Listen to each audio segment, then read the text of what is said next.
Райвыканкамы ў Беларусі атрымалі новыя паўнамоцтвы забіраць зямельны ўчастак у інтарэсах дзяржавы. Адпаведны закон падпісаў Александр Лукашенко. Улады сцвярджаюць, што гэта трэба для развіцця рэгіёнаў і спрашчэння зямельных пытанняў. Але крытыкі ўжо звяртаюць увагу. Дзяржава атрымлівае яшчэ больш магчымасцяў умешвацца ў пытанні прыватнай уласнасці. Паводле новага закону мясцовыя ўлады цяпер змогуць значна прасцей пераразмяркоўваць зямлю і нерухомасць. Або выканкамы атрымалі права без аўкцыёнаў вызначаць, каму на месцы выдаваць участкі, нібыта для замацавання кадраў. А райвыканкамы самастойна могуць вырашаць пытанні канфіскацыі зямлі для патрэбаў дзяржавы альбо рэгіёна. Пры гэтым самі фармулёўкі ў законе застаюцца вельмі расплывістымі.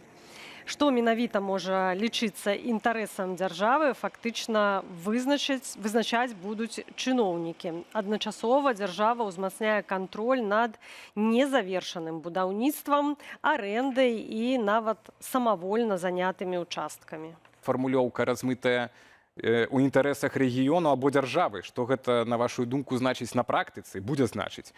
Ну як гэты інтарэс, кім будзе вызначацца? Такія выпадкі бывалі, мы ведаем пра розныя замежныя інвестараў вельмі дзіўных па сваёй паходжанню, якія часам былі афіляваныя з арабскімі краінамі, дзе часам мы таксама бачылі, што захоўваюцца сродкі сям'і Лукашэнкаў, то вось гэтыя інвестары атрымлівалі прывілеяваныя ўчасткі зямлі альбо угоддзі, якія ніколі ў жыцці ні адзін іншы власнік ніколі б не атрымаў. Чаму вось цяпер, на вашу думку, гэты указ з'явіўся? Ну, як вы і сказалі, што ўжо і раней улады, в прынцыпе, калі моцна захацелі, то маглі ўсё рабіць з зямлёй, перадаваць каму як заўгодна. Можа, гэта ўсё-такі спроба даць мясцовым уладам больш гэтых інструментаў для інвестыцый тых жа, так, эканамічных нейкіх праектаў, бо там ж была у іх урадавая вялікая праграма «Адзін раён, адзін праект». Адзін праект. Што ж, ну можна гаварыць сапраўды пра, што гэта ў нейкім выглядзе новы дызайн дзяржаўнага кіравання і адбываецца пераразмеркаванне паўнамоцтваў з перадачай іх на ніз. Ну, можа быць, сапраўды гэта такой лендлордам ці гэтым баронам на нізу галоўны сеньор перадае гэтыя свае паўнамоцтвы, такім чынам падкупаючы іх лаяльнасць і майкуючы ім пра тое, што яны маюць нейкі прывіляваны стан. Ну, з іншага боку, ну, тое, што тычыцца вось гэтых больших праектаў, адзін праект, адзін раён, то гэта неўдалыя ініцыятывы. Яны насамрэч часам становяцца абсалютна высмактанымі з пальца, і да гэтай ініцыятывы прывязваюць любыя іншыя прыватныя ініцыятывы альбо ўжо выкананыя ў папярэднія гады. Таму я не думаю, што такія вось аблягчэнні ў выглядзе распараджэння зямлёй паспрыяе адкрыццю нейкіх новых эканамічных мажлівасцяў. Зямля, хутчэй за ўсё, гэта, ну, я тут магу сматрываць, углядаць у гэтых працэсах і нейкую, можа быць, такую прыхаваную тэндэнцыю да адтаржэння права ўласнасці на зямлю у тых палітычных, можа, нават апанентаў, которые штосьці мелі ў Беларусі, і ўлады яшчэ не паспелі на гэта накласці свой рук. Тут паўстае пытанне, чаму узгадваецца вось гэта замацаванне кадраў на месцах, бо гэта ж не пытанне, якое паўстала умоўна сёння ці учора. Адмысловыя праграмы для таго, каб людзі засталіся ў вёсках. Натуральна, гаворка перадусім пра малыя мясцовасці ідзе. І тут гэта выглядае як проста літаркі, якія не маюць сэнсу, ці ўсё ж такі сэнс нейкі ёсць?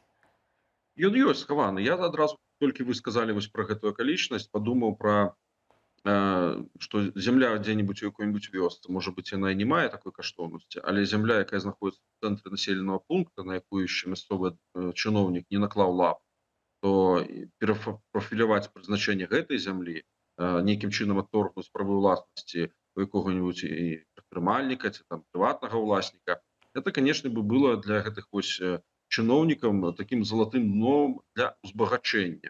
Вось. Я думаю, што гэта таксама можа быць патаемным таким вось матывам для раздачы таких вось паўнамоцтваў. Таму я тут не адвяргаў бы і карупцыйнага нейкага складніка, калі мясцовыя чыноўнікі скарыстаюцца напоўніцу вось гэтай вольніцай. Вось у мяне і было наступнае пытанне датычна гэтага, што мы, як бачым, першая норма пра тое, што можна ў любога забраць чалавека зямлю, і нічога не будзе, бо скажа, што ў інтарэсах дзяржавы. І можна падарыць, даць любому чалавеку зямлю, нават без аўкцыёна, без адпаведных працэдураў. Ну, то это велізарнае поле для карупцыі, для карупцыі, увага, паглядзець, колькі і так за карупцыю чыноўнікаў беларускіх сядзяць, колькі і так у карупцыі менавіта вось прынамсі на гэтым раённым узроўні. Дык гэта ж можа змяніцца вся сацыяльная структура Беларусі, калі фактычна цяпер раённыя чыноўнікі стануцца такімі князькамі на месцах, которые будут вырашаць пытанні. Лукашенко задаволены ад такой, будзе задаволены ад такіх вось практык, тому што гэта адна з ягоных улюблёных прычынаў садзіць на крючок сваіх падначаленых.